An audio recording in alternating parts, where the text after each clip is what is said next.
Simple सी बात है कि ये लोग एडमिट करते हैं कि ट्रंप फेल हो गया। जब लड़ाई खत्म नहीं कर पाया ट्रंप, अब ये चिढ़ गया।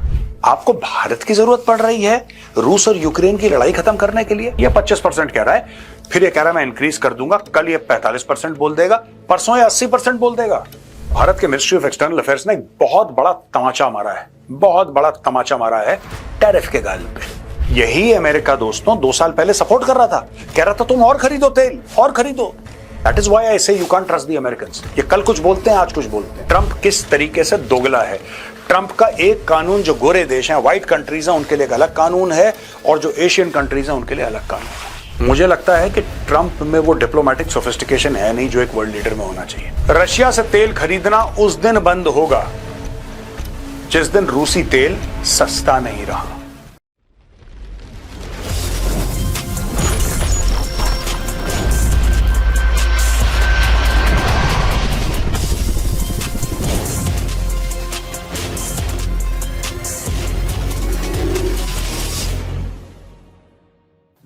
जय हिंद दोस्तों, मैं हूं मेजर गौरव आर्य और आप देख रहे हैं द चाणक्य डायलॉग्स।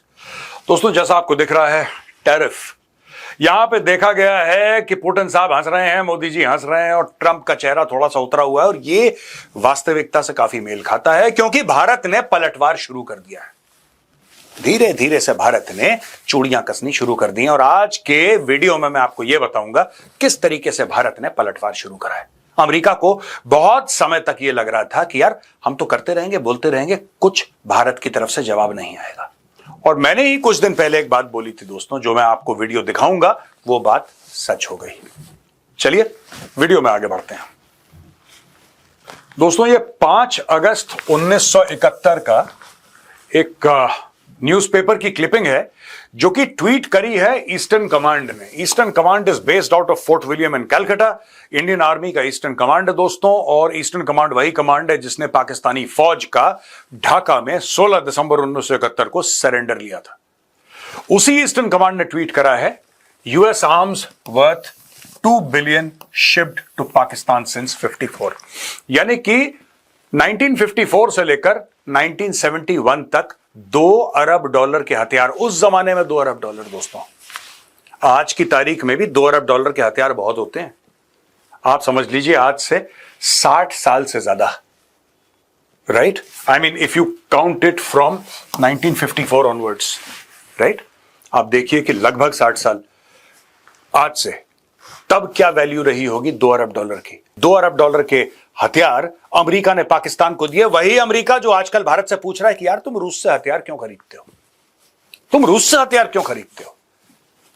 तो अमेरिका बहादुर को कोई यह बताए कि यह इसका इतिहास है। आप लोगों ने हर समय डेमोक्रेसी को नीचे करा और आपने डिक्टेटर्स का साथ दिया। आज की तारीख में भी डिक्टेटर से आप बात कर रहे हो। आसिम मुनीर कुछ नहीं पर एक डिक्टेटर है। You are speaking to a dictator, क्योंकि आपको लगता है कि एक बंदे से पाकिस्तान में बात करोगे तो आप उस मुल्क का फायदा उठा सकते हो, क्योंकि अगर वहां पे एक डेमोक्रेटिकली इलेक्टेड एक पॉपुलर लीडर आएगा पाकिस्तान में तो आपसे सवाल पूछेगा। आपको सवालों से डर लगता है, इसलिए आपने बोला कि आसिम मुनीर तू आजा बेटा खाना खाने के लिए। अब दोस्तों ये देखिए सर, ईस्टर्न कमांड ये लिखता है, this day that year build up a war 5 August 1971, US arms worth 2 billion shift Pakistan since 54, और यानी कि 1965 की लड़ाई, पैटर्न टैंक। उसके बाद PNS Ghazi which was earlier USS Diablo. एक आप ये समझ लीजिए कि एक सबमरीन जो यूएस की थी, वो यूएस ने एक अपनी सबमरीन पाकिस्तान को दे दी। और पाकिस्तान का कौन दुश्मन है जिसके खिलाफ पाकिस्तान को सबमरीन चाहिए? जाहिर सी बात है, इंडिया।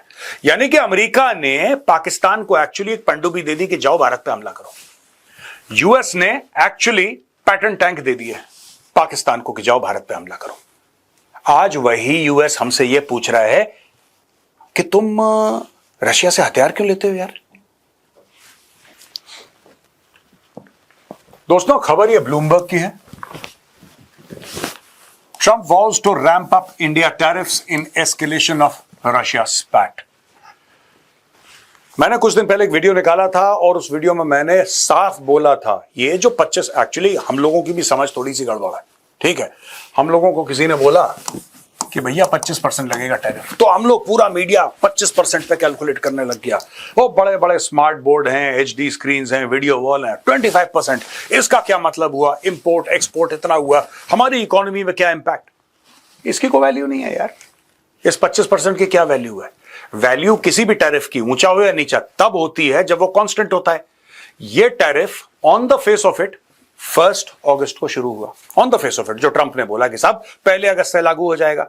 आज क्या है? 5 अगस्त, राइट?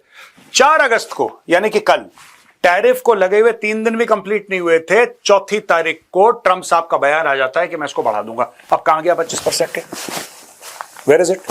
अब ये 35 हो सकता है, 45 हो सकता है, 55 हो सकता है, ये 95 भी हो सकता है। It can be more than 100, who knows. तो ट्रंप, देखिए, सबसे पहले वीडियो देखिए दोस्तों। एक तो आप लोग एक बात समझ लीजिए ट्रंप के बारे में। मैंने तो इसको 15-20%, 25% इस आदमी को पढ़ लिया है। ये जो 25% कह रहा है ना, ये 25% ट्रंप कह रहा है। आप इस फिगर को सीरियसली मत लेना, इन द सेंस कि आप ये मत मानना कि फाइनल फिगर है। कल ये बंदा उठ के 45 या 50% बोल देगा, इसको कोई फर्क नहीं पड़ता। इसको 2 रुपए का फर्क नहीं पड़ता कि इसके बोलने से, इसके करने से कितना डैमेज होता है। ये कल बोल देगा 10%, ये कह देगा नो टैरिफ, ये कुछ भी कह सकता है। देखा आपने वीडियो? साफ तौर पे मैंने बोला है कि इस आदमी का कोई भरोसा नहीं है, कभी भी कुछ कर सकता है। इसका कोई लॉजिक थोड़ा ना 25% का। Where did you think this figure came from, by the way? आपको क्या लगता है आया कहां से 25%? उसके दिमाग में आया, वो सो के उठा, बिस्तरे से उतरा जब उसने देखा कि हाँ 25 ठीक है। इसके पीछे कोई मैथमेटिकल लॉजिक नहीं है, कोई इकोनॉमिक लॉजिक नहीं है।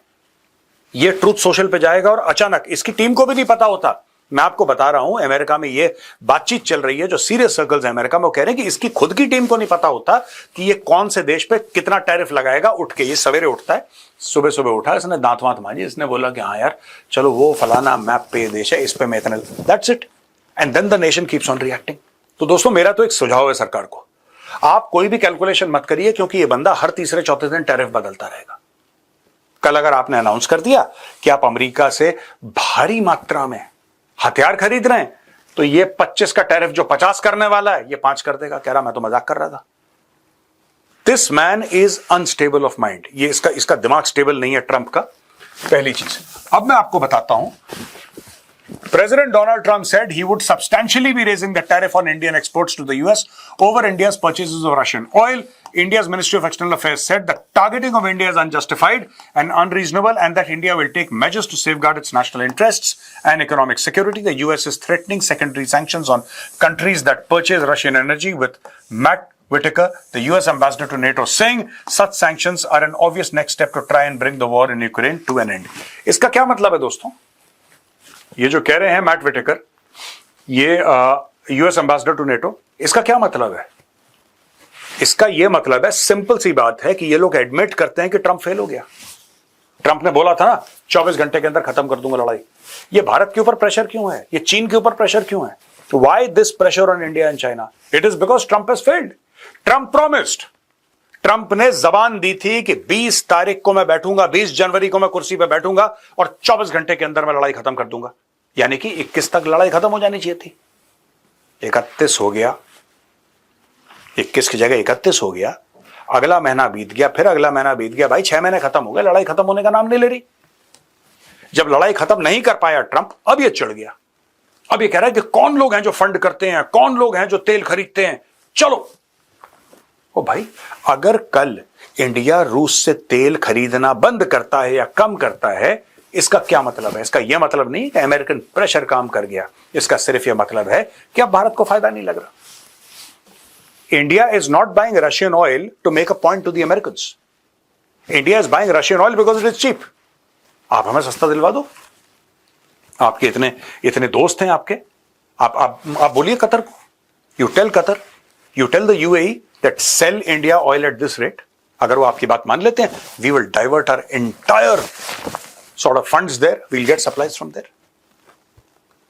ये देखिए ना सर, इनका जो कहना है मैट विटेकर का, the US ambassador to NATO, कि भाई ये तरीका है लड़ाई खत्म करने का। तरीका है लड़ाई खत्म करने का?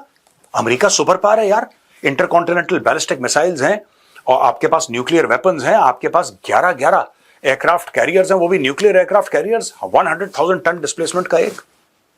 You are the world's biggest military super power. आपको भारत की जरूरत पड़ रही है रूस और यूक्रेन की लड़ाई खत्म करने के लिए, और जो डील आप भारत के साथ, आप यूक्रेन के साथ वो डील क्यों नहीं कर देते? भाई ट्रम्प साहब, आप तो बहुत बड़े डील मेकर हैं, हर बात पे आपको डील करनी है। और मैंने डील कर दी यार, और एक और डील कर दी यार मैंने, इतने दिनों में मैंने एक डील कर दी। तो रूस के साथ क्यों नहीं डील कर रहे? जो लड़ रहा है उसको बोलो ना यार। हम तो रूस को नहीं बोल रहे कि तू जाके यूक्रेन को मार, ना हम यूक्रेन को बोल रहे कि तू मार खा। हमारा क्या मतलब है? आप कह रहे हैं यूक्रेनियंस को मार रहा है। Sorry for sounding uncaring. दोस्तों मैं एक बात पूछता हूं, अगर रूस यूक्रेन के ऊपर हमला कर रहा है, भारत का उससे क्या मतलब है? हमारा क्या लेना देना है उससे? वो करे हमला यार, डेली मिसाइल मारे सानू की। हमने तो नहीं बोला उसको हमला करने के लिए।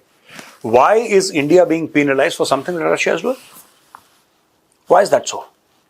अच्छा, India is not only buying massive amounts of Russian oil, they are then, for much of the oil purchase, selling it on the open market for big profits. Trump wrote on social media Monday, they don't care how many people in Ukraine are being killed by the Russian war machine. Because of this, I will be substantially raising the tariff paid by India to the USA. ठीक है, कर दे भाई, जो तेरी खुशी तो कर दे। अब होगा क्या इससे, मैं आपको बता रहा हूं। इंडिया जो एक्सपोर्ट करता है यूएस को, जो इंडिया माल बेचता है, 80, 85, 90 अरब के बीच में है ये फिगर मोटा मोटी जितना मुझे याद है। अब क्या होगा? ठीक है, भारत को थोड़ा सा धचका लगेगा, भारत इस फिगर को रिड्यूस कर देगा, 80 से 50 पे ले आएगा, 50 से 30 पे ले आएगा। यही होगा, क्योंकि जो भारत माल बना रहा है कहीं ना कहीं तो बेचेगा, राइट। और ऐसी बात तो नहीं है कि अगर भारत ये पेन बना रहा है और अमेरिका में बेच रहा है तो अमेरिकन इस पेन का $100 देते हैं, लेकिन अफ्रीका वाले इस पेन का सिर्फ $1 देते हैं या $10 देते हैं, इसलिए भारत अमेरिका नहीं। America is a big market, America is a big market, no doubt, इसमें कोई डाउट नहीं है कि America is a big market. लेकिन जो भारत सामान अमेरिका बेचता है वो भारत और भी देशों में बेच सकता है, और भारत अपने लिए नए नए मार्केट खोजेगा। और हर साल, इनफैक्ट एवरी फ्यू मंथ्स, और ये जो भी हुआ ना, एक लेवल पे अच्छा ही हुआ दोस्तों। मैं आपको बता रहा हूं, एक लेवल पे अगर मैं बोलूं, वैसे तो अच्छा नहीं हुआ, बुरा हुआ, लेकिन एक लेवल पे ठीक भी हुआ। कम से कम हमारे होश जो हैं, हम लोग जिसको कहते हैं ना कि हमारी आंखें खुली हैं थोड़ी सी, जिसको ये कहते हैं कि हाँ ठीक है, हमें ये पता लगा है कि यार dependence on the US is not a good thing यार, हमें और भी मार्केट्स देखने हैं। अफ्रीका को क्या हो गया? We'll look at Africa, we'll look at Latin America which is South America, we'll look at the rest of Europe. हम बाकी देशों में देखेंगे क्या हो गया। फिर एशिया में इतने देश हैं, वील लुक एट देम, हम वहां पे एक्सपोर्ट करेंगे। जरूरी थोड़ा ना अमेरिका में करना, जहां पे एक बंदा गुंडागर्दी कर रहा है। अच्छा आप देखो, ठीक है, 2022 में किसी कारणवश, जिसमें नेटो और यूएस शामिल है, रूस अटैक कर देता है यूक्रेन पे, ठीक है, रूस अटैक कर देता है यूक्रेन पे। रूस बहुत बुरा है, रूस बहुत बुरा है, रूस बहुत गंदा है, Russia did something which is horrible, etcetera etcetera etcetera. तुम लोग 20 साल अफगानिस्तान रहे, तुमने इराक बर्बाद कर दिया, तुमने यमन बर्बाद कर दिया, तुमने लीबिया बर्बाद कर दिया, तुमने पूरी दुनिया में आग लगा दी, मिडिल ईस्ट को तुमने तेल छिड़क के उसमें माचिस की तीली मार दी। रशिया बुरा है, रशिया, चलो, what Russia did was wrong, accepted. What is India's role in all of this? मुझे तो यही बात समझ में नहीं आई दोस्तों। ये 25% कह रहा है, फिर ये कह रहा है मैं इंक्रीज कर दूंगा, कल ये 45% बोल देगा, परसों ये 80% बोल देगा। मैं आपको बता रहा हूं, जितने भी लोग हैं इंडिया के जो एक्सपोर्ट कर रहे हैं, ठीक है, आप सरकार से गुहार लगा रहे हैं, सरकार से मदद मांग रहे हैं, ये आदमी कल 500% बोल सकता है। प्लीज बी मेंटली प्रिपेयर्ड, ये कल 500% बोल देगा। पाकिस्तानी खुश हैं क्योंकि वो तो कुछ बनाता ही नहीं है। पाकिस्तानी क्या बनाते हैं बम के अलावा? What else do the Pakistanis make? आप उनके ऊपर 19% टैरिफ रखो या 119, it does not matter to them because they make nothing, they manufacture zero. India makes a lot of stuff. अब इसमें यह चीज है कि Trump didn't say by how much he would increase the levy. Last week he announced 25% rate on Indian exports, one of the highest on any major economy, and vowed more duties if India continued to buy oil from Russia. Bharat कह रहा है हम रूस से तेल खरीदेंगे। देखिए बात ये नहीं होती ना, कल दुनिया अगर भारत मना कर दे कि ठीक है चलो यार, ट्रम्प से हम ये कहते हैं कि ठीक है ट्रम्प साहब आपको बुरा लग रहा है, अमेरिका को बुरा लग रहा है, चलो we will stop buying Russian oil. This is not the way, this is not the way to communicate with a country like India. We are not Pakistan. मैं बार बार बताता हूं अमेरिकन को, वी आर नॉट पाकिस्तानीज यार, we don't function like the Pakistanis. You make a phone call and their army chief is lying on the ground like a carpet. It doesn't happen in India like that. आप India को threaten कर रहे हैं, you are trying to, and how does threatening 1.4 billion people work? Does it even work? यहां पे दोस्तों भारत के ministry of external affairs ने एक बहुत बड़ा तमाचा मारा है, बहुत बड़ा तमाचा मारा है टैरिफ के गाल पे। ये जो पूरा टैरिफ वाला मामला है ना, टैरिफ के गालों पे पड़ाक से तमाचा मारा है। ये देखिए ऑफिशियल स्टेटमेंट है 4 अगस्त 2025 का मिनिस्ट्री ऑफ एक्सटर्नल अफेयर्स का। India has been targeted by the United States and the European Union. सबसे पहले यूएस को टाइट कर दिया और फिर ईयू को टाइट कर दिया भारत ने, नाम लेके, for importing oil from Russia after the commencement of the Ukraine conflict. In fact, India began importing from Russia because traditional supplies were diverted to Europe after the outbreak of the conflict. Traditional supplies, यानी कि भारत ये कह रहा है कि हमने क्यों खरीदा रूस से तेल? हमने इसलिए खरीदा शुरू में तेल, लड़ाई आपकी शुरू हुई, जब लड़ाई शुरू हुई तो रूस से तेल आना वहां पे बंद हुआ, जब रूस से तेल आना बंद हुआ तो यूरोप को आपने सप्लाईज डाइवर्ट कर दिए, जो हमारे ट्रेडिशनल सप्लाई थे, यानी कि मिडिल ईस्ट, मोटा मोटी मिडिल ईस्ट। मिडिल ईस्ट के जितने भी तेल के भंडार थे वो यूरोप जाना शुरू हो गए। अब जब यूरोप जाना शुरू हो गए तो भैया हमारे पास क्या आता? फिर हमने रशिया से खरीदना शुरू कर दिया। The United States at that time actively encouraged such imports by India for strengthening global energy market stability. यानी कि जो बाइडेन की सरकार थी,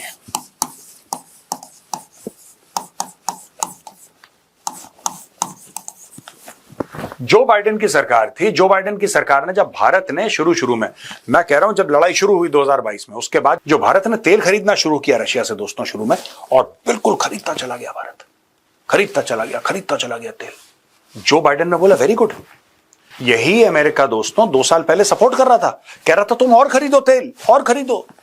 जब पूछा साहब क्यों खरीदें, कह रहे हैं इससे ऑयल के प्राइसेस दुनिया भर में स्टेबल रहेंगे। Thank you India, very well done. या तो आपस में बातचीत नहीं करते अमेरिकन, भाई हैंडिंग टेकिंग और कुछ होती है, जा रहा है राष्ट्रपति, वो कम से कम आने वाले को तो बताए कि भाई मैंने ये डील करी है। Joe Biden US president was saying well done, Indians are doing a fantastic job, you are keeping the global oil prices stable. अब ट्रंप पता कहता नहीं, ये तो गलत है। तो इस दैट इज व्हाई आई से you can't trust the Americans. ये कल कुछ बोलते हैं, आज कुछ बोलते हैं। India's imports are meant to ensure predictable and affordable energy cost to the Indian consumer. They are a necessity compelled by global market situation. However, it is revealing that the very nations criticizing India themselves indulging in trade with Russia. Unlike our case, such trade is not even a vital national compulsion. The European Union in 2020, अब देखिए यहां पे भारत ने छीछा लिद्दर करना शुरू करी है सबकी, कि बेटा तुम लोग बहुत जो हमारी ओर आंखें दिखाते हो, राइट, अब हम तुम्हारी पोल पत्री खोलते हैं पूरी दुनिया के साथ। यानी कि जो यूरोपियन यूनियन है, जो भारत को कहता है कि तुमने रूस के साथ ट्रेड करी, तुमने तेल खरीदा, वो यूरोपियन यूनियन ने 2024 में 67.5 बिलियन यूरोज का ट्रेड करा रूस के साथ। तो यानी कि भारत तेल खरीदता है, that is funding the war. India buys oil from Russia, that is funding the war, but European Union buying goods from Russia to the tune of 67.5 billion euros is not funding the war. गोरा करे तो ठीक है, अगर काला या भूरा करे तो वो गलत है भाई। वही काम कर रहा है यूरोप, पूरा यूरोपियन यूनियन वही काम कर रहा है। भारत से ज्यादा पैसे खर्च कर रहा है रशिया पर, भारत से ज्यादा, मोर देन इंडिया। इंडिया का 50 अरब डॉलर का, यूएस डॉलर का, इनका 67.5 बिलियन यूरोज है, which would translate into something like almost I think 80 odd billion US dollars. उससे भी ज्यादा ऊपर नीचे हो सकता है, 1 or 2 billion dollars, I'm not sure, but it's certainly more than that. ये लोग ये कह रहे हैं, इंडिया ने लिखा है, in addition it had trade in services estimated at euro 17.2 billion in 2023. This is significantly more than India's total trade with Russia that year, or subsequently. European imports of LNG in 2024 in fact reached a record 16.5 million tons, surpassing the last record of 15.21 million tons in 2022. यहां पे भारत क्या कह रहा है? भारत ये कह रहा है भाई साहब एक मिनट, 2022 में लड़ाई शुरू हुई, 2022 में तुमने लड़ाई शुरू करी, यानी कि रूस और यूक्रेन के बीच में लड़ाई शुरू हुई, तब यूरोपियन यूनियन जो है 2022 में 15.21 मिलियन टन खरीदता था एलएनजी, 15.21 मिलियन टन, ठीक है। लेकिन लड़ाई के 2 साल के बाद, जब ये आपका 15.5 हो जाना चाहिए था, जो 15.21 मिलियन टन था, ये कम हो जाना चाहिए था। अचानक आप बंद नहीं कर सकते, लेकिन भाई आपका एक साल आपने 5 मिलियन करा, दूसरे साल 5 मिलियन कम करा, ये 5 से कम हो जाना चाहिए था। भाइयों ने बढ़ा के ज्यादा ले लिया, 16.5 मिलियन टन ले लिया, यानी बढ़ा दिया उन्होंने बोला ठीक है, तो गलत है, हम खरीद रहे हैं तो बिल्कुल ठीक है। और ये दिस इज एनर्जी, वो लोग ऑयल की बात करते हैं, दिस इज एलएनजी। अब आप ये देख लो कि ट्रंप किस तरीके से दोगला है। ट्रंप का एक कानून, जो गोरे देश हैं, व्हाइट कंट्रीज हैं, उनके लिए एक अलग कानून है, और जो एशियन कंट्रीज हैं उनके लिए अलग कानून है। सेम कानून होना चाहिए सबके लिए। आप बोलो अगर भारत गलत है तो यूं भी गलत है, यूरोपियन यूनियन गलत है यार, नहीं करना चाहिए, नहीं, ऐसा नहीं बोलेगा वो, क्योंकि उसके नेटो के पार्टनर्स हैं ना ये सब, उनके खिलाफ कैसे खुद कह ले, अपने लेवल पे कुछ बोल ले नेटो को कि अपना बजट बढ़ाओ 5%, लेकिन ना, ये दोगलापन है ट्रंप का। Europe-Russia trade includes not just energy but also fertilizers, mining products, chemicals, iron, steel and machinery and transport equipment. Where the United States is concerned, it continues to import from Russia uranium, hexafluoride for its nuclear industry, palladium for its EV industry, fertilizers as well as chemicals. In this background, the targeting of India is unjustified and unreasonable. Like any major economy, India will take all necessary measures to safeguard its national interests and economic security. New Delhi. अब आप एक बात समझ लो, इसमें 3 चीजें note करने वाली। पहली चीज, जो बाइडेन ने बोला कि और तेल खरीदो। जो बाइडेन चुनाव हार गया, दूसरा वाला कहता है क्यों खरीद रहे हो, यानी कि ये लोग आपस में बात नहीं करते। दूसरा पॉइंट दोस्तों, यूरोपियन यूनियन ने बायलैटरल ट्रेड करी 67.5 बिलियन यूरोस की इन 2024, आप ये समझ लीजिए। और तीसरी चीज ये बोला कि यार यूएस खुद ट्रेड कर रहा है रशिया के साथ, यूएस ने रोक दी क्या, कम होगी उसकी, मैं ये नहीं कह रहा कि बहुत ज्यादा होगी, लेकिन आज की तारीख में भी जिस देश को दुश्मन बताता है उसके साथ ट्रेड कर रहा है, और दूसरों को कह रहा है तुम क्यों ट्रेड कर रहे हो, तुम हमारे ऊपर टैरिफ लगा रहे हो, तुम खुद के ऊपर भी लगाओ, तुम खुद के ऊपर भी लगाओगे, तुम खुद के ऊपर भी अपने ऊपर भी कुछ तुम ऐसा करो जिससे पता लगे कि तुम भी काम कर, अगर ये काम गलत है तो तुम क्यों कर रहे हो। दोस्तों, Times of India, US-China talks hit energy roadblock. Beijing defies pressure to halt Russian, Iranian oil imports amid tariff threats, trade deal at a crossroads. ये देखिए साहब, ये China Ministry of Foreign Affairs spokesperson response to the US suggestion that it will significantly raise tariffs if China continues to purchase Russian oil. China will always ensure its energy supply in ways that serve our national interest. Tariff wars have no winners. Coercion and pressuring will not achieve anything. China will firmly defend its sovereignty, security and development interests. देखिए भाई, China ने भी ठेंगा दिखा दिया। China ने बोला ठीक है तुम्हारे साथ डील की बात चल रही है, लेकिन you can't tell China what to do. यही बात भारत ने बोली कि तुम हमें पट्टी मत पड़ाओ बेटा, हम वही करेंगे जो हमें ठीक लगता है। चाइना ने भी यही बात बोल दी। अब जो 2 मेजर इंपोर्टर्स ऑफ ऑयल है वर्ल्ड में, इंडिया एंड चाइना, दोनों ने एक ही भाषा बोली है, एक ही जबान बोली है और समझा दिया ट्रंप और ट्रंप की एडमिनिस्ट्रेशन को कि यार you can't do this, this is not permitted, this is not allowed at all, हम इसको अलाउ नहीं करेंगे। अब ये देखिए साहब, US treasury secretary Scott Bessent, speaking to reporters after the talks, acknowledged China's firm stance on its sovereignty. The Chinese take their sovereignty very seriously. He added, we do not want to impede on the sovereignty, so they would like to pay a 100% tariff. Despite the challenges, Bessent remained hopeful about the negotiations. ये basically क्या करा है? He's trying to pull a smart one, saying that उनको अपनी sovereignty बड़ी पसंद है तो उनको 100% tariff देना पड़ेगा। क्या 100% है? देखो, एक तरीका होता है बात करने का। मुझे लगता है कि ट्रंप में वो डिप्लोमेटिक सोफिस्टिकेशन है नहीं जो एक वर्ल्ड लीडर में होना चाहिए। ये ऐसे यू नो गली मोहल्ले के जो चुनाव होते हैं ना, he makes it look like that, he makes it look very cheap. Not that कि गली मोहल्ले के चुनाव चीप होते हैं, वो नहीं कहना चाह रहा, he just makes it look very, I mean as if that office has no weight at all. जब आप ट्रंप को देखते हैं, जिस तरीके से ट्रंप बिहेव करता है, जिस तरीके से ट्रंप अपनी बातें रखता है सामने, he is always trying to pressurize, और वो भी मैं एक्सेप्ट कर लेता यार, अगर ये बंदा प्रेशराइज करता तो। ये बैक ट्रैक भी बहुत जल्दी करता है, इसको आंखें दिखा दो ऐसे सामने करके ये 2 कदम पीछे ले लेता है ट्रंप। ये इसके हाल है। यहां पे दोस्तों एक और खबर ये आई है कि tankers deliver Russian crude to India despite US EU pressure. यहां पे क्या है कि several tankers discharged millions of barrels at Indian refineries over the weekend. ये जो वीकेंड गया है दोस्तों, आज मंगल है, तो ये जो गया है Friday Saturday Sunday, millions of barrels of Russian oil were discharged at Indian refineries. Bharat ने कम नहीं करा, भारत ने, कुछ लोगों का कहना है कि भारत ने एक्चुअली धमकी के बाद भारत ने कुछ जवाब नहीं दिया अमेरिका को, ज्यादा कुछ नहीं बोला, तेल खरीदना बढ़ा दिया, कहानी खत्म। यही हमारा जवाब है। और बाकी मिनिस्ट्री ऑफ एक्सटर्नल अफेयर्स का जो वक्तव्य है, जो बयान है, वो आप देख चुके हैं। अच्छा दोस्तों, यहां पे ये सब बातें चल रही हैं और अचानक ये प्लान सामने आता है। ये मीडिया में पहले डिस्कस नहीं हुआ था, अचानक रातों रात प्लान बनता है और डोवाल साहब पहुंच रहे हैं आज रूस, ये रशिया पहुंच रहे हैं। अब ये पहले का अगर देखिए, 12 सितंबर 2024, हमने इनका पूरा वीडियो भी प्ले करा था।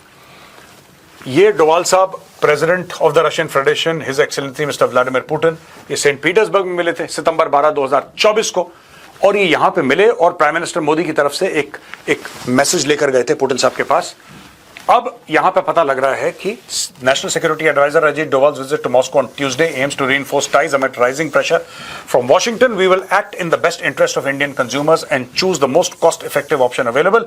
If Russian crude continues to be more affordable than the other sources, there is no reason to penalise our citizens, a senior government official told TOI. साफ सीधी बात है, रशिया से तेल खरीदना उस दिन बंद होगा जिस दिन रूसी तेल सस्ता नहीं रहा, जिस दिन वो भी उतना महंगा हो जाएगा जितने और देशों का तेल हम और देशों से ले लेंगे।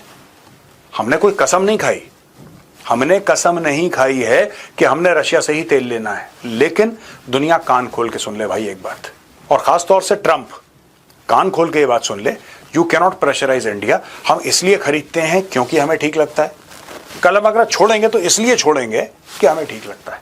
आपकी धमकियों की वजह से कोई हिल नहीं रहा अपनी पोजीशन से। Doval's visit is expected to offer clarity on India's evolving geopolitical strategy as it navigates a complex energy and security landscape shaped by global supply shifts and strategic realignments. Doval साहब जा रहे हैं और 100% डोवाल साहब कोशिश करेंगे कि वो व्लादिमीर पुतिन से मिलें। उसका कारण यह है कि मोदी जी जाएंगे तो उसमें काफ़ी स्टेट विजिट होती है या कुछ ऐसी हेड्स ऑफ स्टेट की विजिट होती है, तो उसमें बहुत कॉम्प्लिकेशंस होते हैं। ये जा रहे हैं, उनका शेड्यूल, इनका शेड्यूल, हम चुपचाप से डोवाल साहब फ्लाइट पकड़ के, मीडिया को भी तब पता लगा मुझे लगता है जब वे प्लेन में बैठ चुके थे, तब अनाउंस करा कि यहाँ जा रहे हैं। कोई 2-3 दिन पहले तक हमें तो खबर भी नहीं थी, हमें कोई खबर नहीं थी, मुझे पर्सनली नहीं पता था। मैं तो इन चीज़ों को ट्रैक करता हूँ, मुझे बिल्कुल नहीं पता था कि डोवाल साहब इज गोइंग टू रशिया। अचानक पता लगा सवेरे कि साहब ये जा रहे हैं। पहले भी गए थे, लास्ट मीटिंग की फोटोज हैं, दिस इज लास्ट मीटिंग 2024। ये जो आप देख रहे हैं यहाँ पे, दिस इज 2024। ठीक है साहब, 2024 की मीटिंग है, अब दोबारा जा रहे हैं। आज पहुंचते हैं, कल इनकी मीटिंग शुरू हो जाएंगी जिससे भी मिलना है इन्होंने। आपको ये हम बता चुके हैं कि एनएसए अजीत डोवाल साहब आज के दिन, टुडे ट्यूसडे, ये पहुंच रहे हैं मॉस्को। इसके अलावा doctor Jaishankar trip also lined up. External affairs minister S Jaishankar is also expected to visit Moscow later this month, the Economic Times reported, with this trip likely to take place around mid August. यानी कि अगले 10 दिन के अंदर, 10-12 दिन के अंदर doctor S Jaishankar भी मॉस्को जा रहे हैं मिलने के लिए। तो दायां और बायां हाथ प्रधानमंत्री मोदी का डिप्लोमेसी और नेशनल सिक्योरिटी में, left and right hands both will be in Moscow in a space of 10 to 12 odd days।